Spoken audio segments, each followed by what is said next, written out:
amigos de Safras e Mercado, sou o jornalista Alessandro Carvalho. Hoje é terça-feira, dia 10 de janeiro, estamos começando o nosso programa pré-USDA, onde colocamos as projeções para o relatório do Departamento de Agricultura dos Estados Unidos, que será divulgado agora na próxima quinta-feira, no dia 12, e além dos dados de oferta e demanda do Departamento de Agricultura, desse relatório mensal, também há dados sobre estoques trimestrais, posição 1º de dezembro, e ainda temos sobre a área de trigo. Estamos com a nossa equipe reunida, os consultores. Paulo Molinari, tudo bem, Paulo? Boa tarde a todos. Mais um relatório do USDA, agora com o fechamento aí da safra 22 americana e alguma atualizaçãozinha de estoque, que é o normal de sempre, né? Luiz Fernando Gutierrez Roque, tudo bem, Luiz? Boa tarde, Alessandro, Paulo, boa tarde a todos. Mais um relatório do USDA, como o Paulo falou, só alguns pequenos ajustes são esperados, mas eu acho que a maior atenção aí no caso da soja é para a safra sul-americana aí, que deve sofrer algumas alterações. Antes de mais nada, entre em safras.com.br, conheça a plataforma de Safras, tem todos os nossos produtos lá. Não perca a peça, uma demonstração gratuita para conhecer todos os nossos serviços que a gente coloca para o agronegócio. E aqui no nosso canal no YouTube Safras TV, inscreva-se e ative as notificações. Todos os dias temos materiais novos para vocês. Vou compartilhar a tela para a gente começar a falar do relatório desta próxima quinta-feira, primeiro relatório de 2023. Temos aqui já os dados em relação à soja, e a gente vê que a expectativa do mercado é que a produção americana seja revisada levemente para cima, para 118,7 milhões de toneladas. Essa é a expectativa média do mercado, sempre tem uma margem da menor expectativa para maior, eles fazem uma média, 118,7, contra o número de dezembro, que foi 118,3.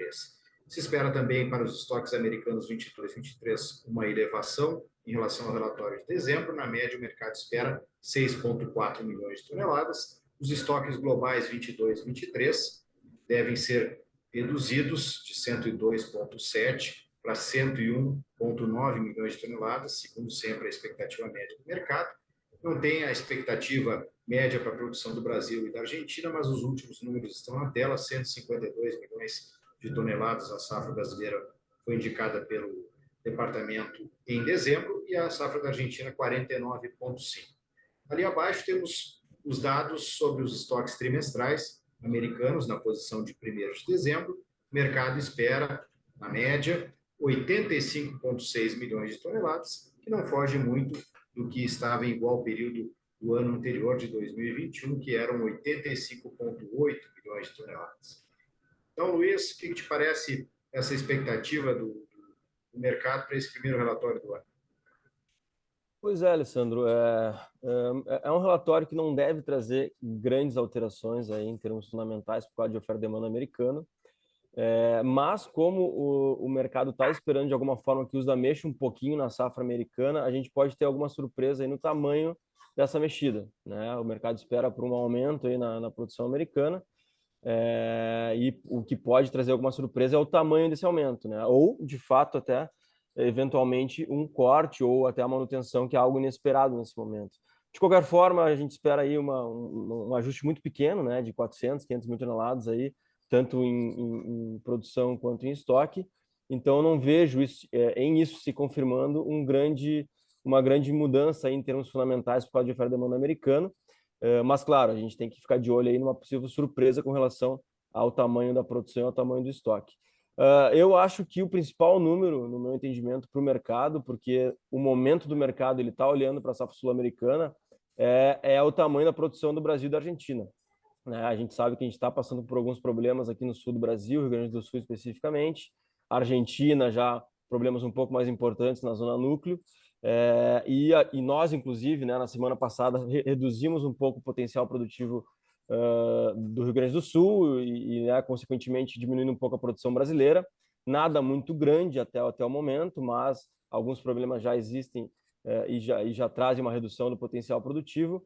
Então, eu apostaria aí que o USDA pode cortar um pouco a safra brasileira e pode cortar um pouco mais a safra argentina, né, que, como a gente está mostrando no quadro aí, estava em 49,5, a gente está trabalhando já com 46, né? Nosso pessoal da Argentina lá está falando em algo em torno de 46. Então, acho possível a USDA trazer alguns cortes aí que, teoricamente, seriam positivos para o mercado, né? Porque a gente tem possíveis problemas na safra sul-americana aí que podem diminuir a oferta. Então, é um relatório que, por um lado, pode ser baixista, com aumento de produção e estoque americano, e, por outro, altista, né? Para mim, o principal fator é safra sul-americana, que possivelmente pode ser cortado. E esses dados aí de estoques, dizem alguma coisa? De estoques trimestrais? Não tem muita mudança, né, Alessandro? Não tem muita mudança esperada. É praticamente o mesmo estoque do ano passado, então, assim, acho que não dá para esperar nenhuma grande surpresa com relação a isso. Mas, claro, é um dado que a gente tem que ficar de olho, né? Porque o estoque trimestral é um dado importante para o mercado, mas eu acredito que não vai ter nenhuma grande surpresa. Beleza, Luiz, vamos mudar aqui para o milho para falar com o Paulo. Os dados de milho. Temos aí que a produção americana 22-23, ligeiro ajuste esperado na média pelo mercado, de 353,8 milhões de toneladas agora para 353,6. Estoques americanos 22-23 se espera um corte de 31,9, espera uma elevação de 31,9 para 33,1, praticamente milhões de toneladas. Estoques globais 22-23 eram 298,4. Na média, o mercado espera 298. E aí temos os dados da produção brasileira, do relatório anterior, 126 milhões de toneladas, e da Argentina, 55 milhões de toneladas. Em relação a estoques trimestrais, posição 1º de dezembro, o mercado espera, na média, 284,1 milhões de toneladas. No ano anterior, em igual período, era 295,7 milhões de toneladas. E então, Paulo, o que a gente pode falar desse relatório? Bem, a surpresa aí vem, se vier, talvez venha só apenas pelo número de produção americana. O mercado está projetando isso, né? Vamos ver se o USDA confirma, né? Uma coisa é ter um consenso de mercado, outra coisa é o SDA dizer que realmente o consenso está certo. Então, esse é o consenso de mercado, uma produção um pouquinho menor, e o aumento de estoque tem a ver com a exportação americana, que está muito ruim, né? A exportação semanal americana está muito fraca, muito lenta. A demanda ainda continua vindo para o Brasil e não para os Estados Unidos. E isso vai acumulando um pouco mais de oferta dentro do mercado americano, tá? A respeito da safra brasileira, está bem encaixada com a nossa estimativa. E a produção argentina, nós cortamos na Argentina, né? O Safras do Mercado cortou para 50,2 a produção da Argentina. Então já tem aí uma quebra embutida de 4 a 5 milhões de toneladas, irreversível, mesmo que as chuvas retornem daqui para frente, né? As chuvas retornando daqui para frente na Argentina, elas vão ajudar a não acentuar as quebras nas safras que ainda têm uma condição mais regular, tá? E quanto ao estoque trimestral, um posicionamento apenas do estoque do trimestre, né? Não altera muito o perfil de mercado de curto prazo. Então, assim, o relatório parece bem alinhado com o que vai acontecendo. A exportação americana fraca, estoque tendendo a melhorar um pouquinho nos Estados Unidos. O dado aqui a discutir é se o USDA vai realmente confirmar essa produção que o mercado está esperando, e um corte na Argentina é iminente, né? E se o USDA não cortar a safra nesse relatório, terá que cortar no próximo, porque os efeitos já estão bem claros na Argentina. Vamos mudar para o trigo, para citar. Hoje a gente não tem o Elcio Bento aqui, né, que está aproveitando suas merecidas férias, mas o Paulo vai comentar um pouco em cima desses dados. Temos aí a expectativa do mercado. A produção não tem expectativa média do mercado, mas temos que dezembro foi 44,9 milhões de toneladas. Os estoques americanos 22, 23 devem ser colocados na expectativa média, 15,8 milhões de toneladas contra 15,5 milhões de dezembro. Os estoques globais 22, 23 eram 267,3 milhões de toneladas, o mercado espera um aumentinho para 268,3. Em relação a estoques trimestrais americanos, expectativa média do mercado 36,7 milhões de toneladas. Em dezembro do ano anterior, eram 37,5. E temos aí a área da safra de inverno americana 23, colocada em 34,5 milhões de acres, contra 33,3 milhões de acres do ano de 2022, Paulo. Bem, acho que é um relatório tecnicamente neutro, né? Área de inverno melhor nos Estados Unidos, eu acho que era uma trajetória normal para esse ano, de preços altos no trigo, né? Os estoques americanos não têm por que ter uma motivação de queda, porque as exportações americanas de trigo também não têm ritmo muito bom. A Rússia continua dominando o mercado lá no Mar Negro, continuando dominando as exportações mundiais, né? O trigo, a Ucrânia e a Rússia continuam vendendo muito trigo no mercado mundial. O que a gente tem que ver são coisas que não estão aqui no survey, né? São a quebra de safra da Austrália, a quebra de safra da Argentina, que o USDA precisa corrigir ainda, que é uma safra de inverno que quebrou e o USDA ainda não corrigiu, né? Isso pode afetar esse número de estoques globais, e também aí dá um fôlego para o mercado de trigo no primeiro semestre ainda.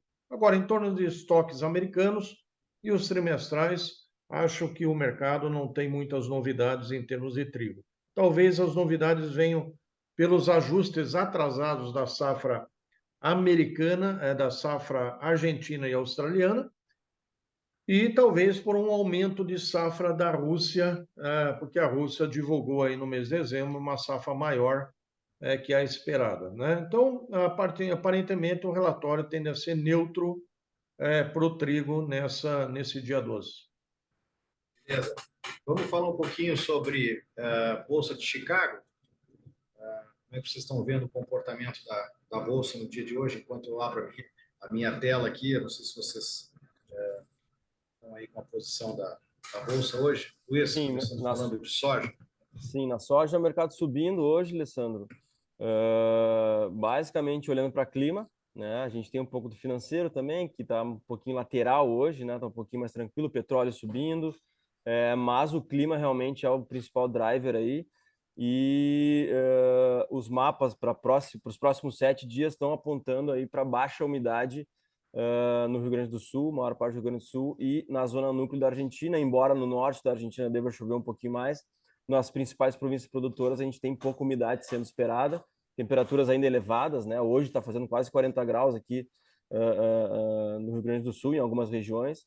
Então, isso volta a preocupar o mercado, que está encontrando amparo, né, suporte nessa questão climática e demonstrando que realmente, para esse momento, para esse panorama atual, esse ambiente atual de incerteza, o patamar, né, de atuação aí é próximo de $15, então o mercado se aproximando de novo na posição março de $15 por bushel. Só citando aqui, nesse momento, 14,97,5, com uma alta de 0,6%. Paulo, para março, o milho opera a 6,62,5, com uma alta de 1,5%, Paulo. O milho sofrendo um pouco em função do trigo, né, que até agora há pouco estava numa forte baixa, mas o milho encontrou esse intervalo aí dos 6,20 a 6,80, fica volatilizando nesse intervalo e não encontra uma tendência bem definida. Essa tendência bem definida para frente, ela vai depender aí basicamente da exportação semanal americana, e a expectativa é que agora o Brasil saia das vendas, né, de milho e a demanda mundial tem que convergir para Estados Unidos. Então, esse pode ser um sintoma aí de compradores internacionais voltando ao mercado americano, né, para compras, isso dando um suporte ao mercado hoje, tá? Fora isso, é o que o Luiz já comentou, a questão climática, em particular na Argentina, é uma safra importante para o abastecimento do primeiro semestre no mundo, e uma quebra maior poderia realmente trazer alguns efeitos mais importantes aí para Chicago nos próximos dias. Beleza. Paulo, se quiser comentar aí, o trigo reduziu um movimento negativo, 0,8 de baixa na posição março. O trigo nós continuamos vivendo de Rússia, né? Então a Rússia é realmente com uma safra recorde esse ano, despejando trigo em todo mundo, não falta produto para lugar nenhum, e até a quebra de 50% de trigo na Argentina, isso foi ignorada pelo mercado nesse ano, tá? Então, é uma situação em que o trigo encontrou também um fundo, nos $7,30 em Chicago, e não consegue romper esses 5,30 para mais baixas, mas também não tem muita força de alta no curto prazo. Paulo, muito obrigado, Luiz. Quinta-feira estamos reunidos de novo para comentar os números propriamente divulgados pelo relatório de janeiro do departamento. Obrigado, pessoal. Ok, até. Abraço, até mais.